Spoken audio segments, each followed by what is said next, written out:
नमस्ते जी। मैं SKT सुनील कुमार तहलान आप सभी का आदर्श यूट्यूब चैनल पर स्वागत करता हूं। मैं आपके लिए सरल तरीके से हिंदी व्याकरण लेकर आया हूं। यह प्रयास खासकर उन ग्रामीण बच्चों के लिए है जो पढ़ना चाहते हैं परंतु उनके पास पर्याप्त साधन नहीं है। ऐसे बच्चे मेरी इस वीडियो से लाभ उठा सकते हैं। तो आइए आज हम भाषा की सबसे छोटी इकाई ध्वनि, जिसको हम वर्ण या अक्षर भी कहते हैं, के बारे में जानेंगे। प्यारे बच्चों, इस पाठ में हम पढ़ेंगे कि भाषा कैसे बनती है। भाषा वाक्यों से बनती है। वाक्य पदों या शब्दों से बनते हैं और ये पद वर्णों से बनते हैं। वर्ण या भाषा की लघुतम सबसे छोटी इकाई ध्वनि है, अर्थात वर्ण वह मूल ध्वनि है जिसके टुकड़े नहीं होते या हो सकते। आपके एग्जाम में वर्ण से संबंधित प्रश्न आता है कि वर्ण किसे कहते हैं।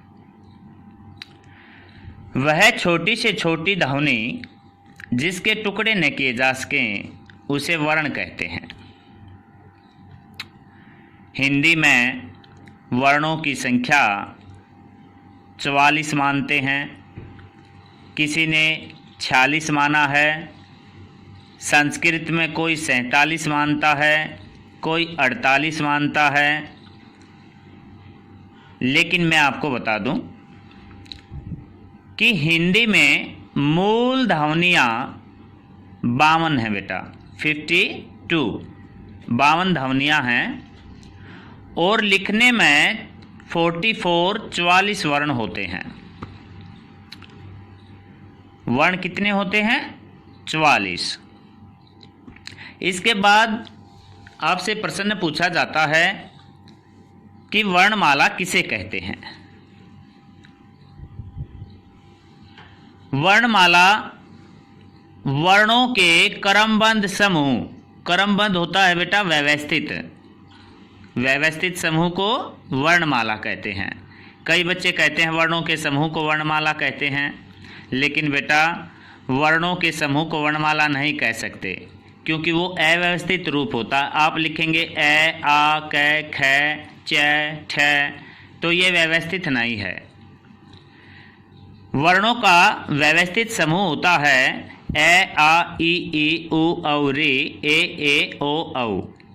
ये फिर इसके बाद इनको स्वर कहा जाता है।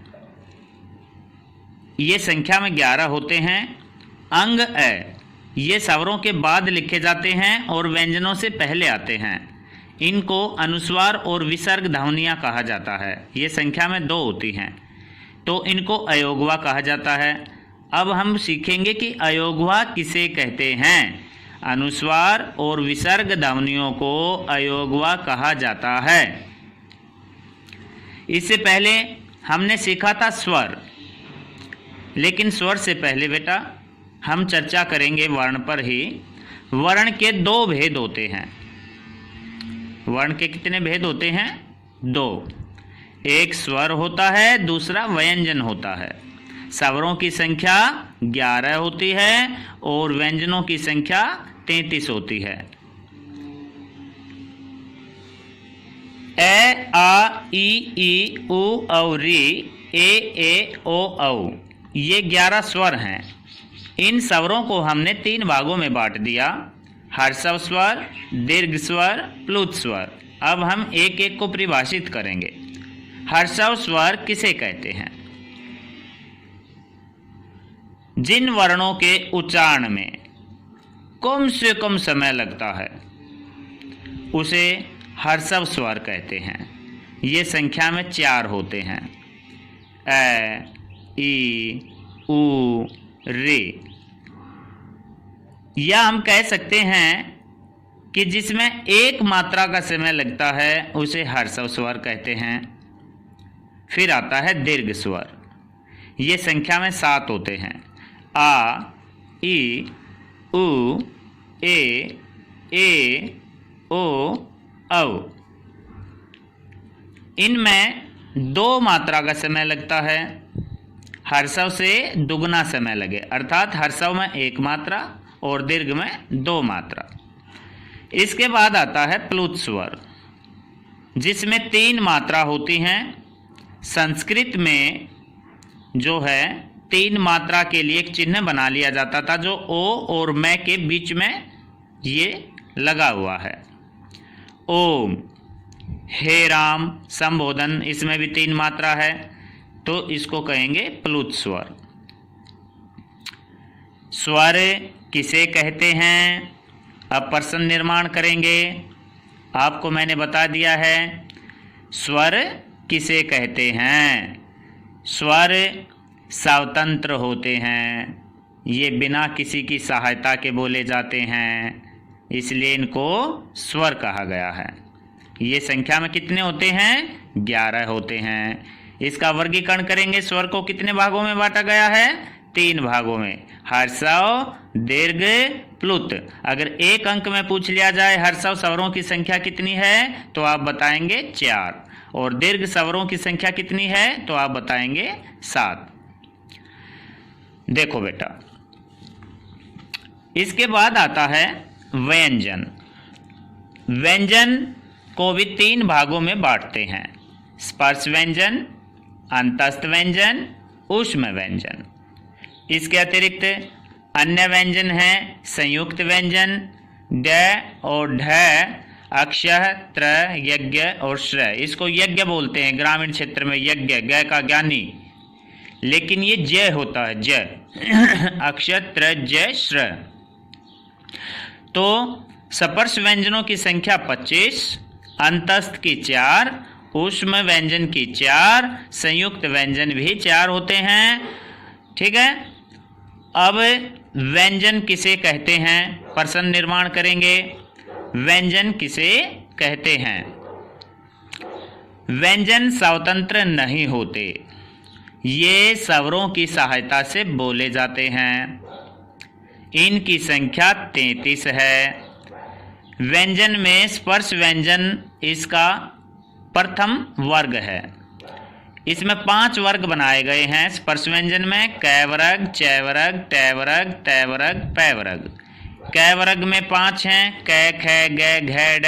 च वर्ग में च, छ, ज, झैया। ट वर्ग में ट, ठ, ड, ढ, न। त वर्ग में त, थ, द, ध, न। प वर्ग में प, फ, ब, भ, म। और ये स्पर्श व्यंजन का जो पंचम वर्ण होता है, ड, अ, अण, म, न और म, इसको पंचम वर्ण कहा जाता है। ये अनुस्वार में न और मैं की ध्वनि को प्रस्तुत करते हैं। तो बेटा हमने सीखा कि स्पर्श व्यंजन संख्या में 25 होते हैं, अंतस्थ व्यंजन 4 हैं, और इन्हें अंतस्थ क्यों कहते हैं। इससे पहले हम सीखेंगे स्पर्श व्यंजन किसे कहते हैं। प्रश्न निर्माण हो गया यहाँ पे, स्पर्श व्यंजन किसे कहते हैं? जिन वर्णों के उच्चारण में हमारे मुख में जिह्वा जहाँ जहाँ छूती है उसे स्पर्श व्यंजन कहते हैं। वर्णों के उच्चारण में जिह्वा द्वारा मुख के अन्य अन्य हिस्सों को छूना स्पर्श व्यंजन कहलाता है। ये संख्या में 25 होते हैं। अंतस्थ य, र, ल, व, जब हम इनका उच्चारण करते हैं तो हमारी नाभि से और मुख तक जो है आवाज़ खिंच कर आती है, इसलिए इनको अंतस्थ कहा जाता है। नाभि से उठ कर आती है। और ऊष्म व्यंजन श, श, श है, जब हम इनका उच्चारण करते हैं तो ये घर्षण पैदा करती हैं हमारे कंठ में, इसलिए इनको ऊष्म कहा गया है। ऊष्म माने गर्मी, ऊष्मा पैदा करती हैं। संयुक्त व्यंजन है अक्षत्र, ज और श्र, इनकी संख्या भी 4 होती है। और डैड है, ये 2 अन्य व्यंजन हैं। इनसे किसी भी शब्द का आरंभ नहीं होता, या तो ये मध्य में होते हैं या बाद में होते हैं। अब आपके लिए कुछ जानने योग्य बातें हैं। वर्णों की विशेषताएं आपको बताएंगे कि वर्ण की विशेषता क्या है। जैसे सभी व्यंजनों में ए स्वर शामिल होता है। ए स्वर की अपनी कोई मात्रा नहीं होती। जब हम क, ख, ग, घ, अ इनको हल लगा देंगे तो ये हो जाएंगे व्यंजन, और जब इनमें ए जुड़ जाएगा तो ये हो जाएगा क, ख, तब ये वर्ण हो जाएंगे। वर्ण भाषा की सबसे छोटी इकाई है। वर्ण के टुकड़े नहीं किए जा सकते। प्रत्येक वर्ण का अपना चिन्ह है। वर्ण को अक्षर भी कहा जाता है और वर्णों के सार्थक मेल से शब्द और पद बनते हैं। आशा है आपको मेरी ये वीडियो अच्छी लगेगी। धन्यवाद।